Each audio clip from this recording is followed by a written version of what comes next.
nous allons observer ici un mécanisme de blocage de la polyspermie chez les mammifères. Vous savez qu'il est important qu'il n'y ait pas plusieurs spermatozoïdes qui fécondent un même ovocyte, puisque ça posera des problèmes de ploïdie, de nombre de chromosomes par la suite pour l'embryon. Donc, ici, nous allons voir un des mécanismes qui permet le blocage de la polyspermie et qui implique Juno. Alors, Juno, c'est une protéine membranaire à la surface de l'ovocyte qui, lors de la fécondation, interagit avec Izumo, qui se trouve à la membrane plasmique du spermatozoïde, et c'est cette interaction qui permet la fusion entre les deux gamètes.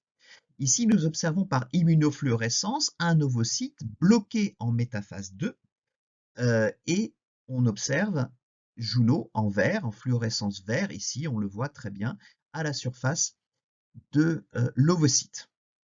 Notez la plaque métaphasique avec les chromosomes en plaque métaphasique, ici marqués par le DAPI, qui marque l'ADN. Lorsqu'il y a fécondation, la méiose se débloque et ici il y a eu une fécondation puisque nous passons en télophase 2 et nous observons que la fluorescence qui met en évidence Juno diminue et finit par disparaître par la suite.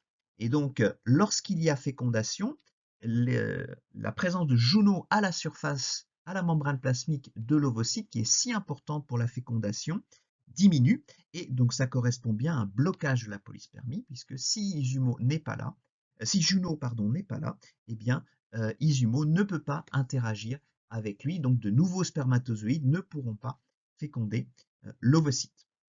Donc il y a plusieurs mécanismes avec lesquels l'ovocyte se débarrasse de Juno après la fécondation, et il y a notamment une concentration de Juno dans des petites vésicules qui vont être expulsées vers l'extérieur de l'ovocyte sous forme de vésicules extracellulaires.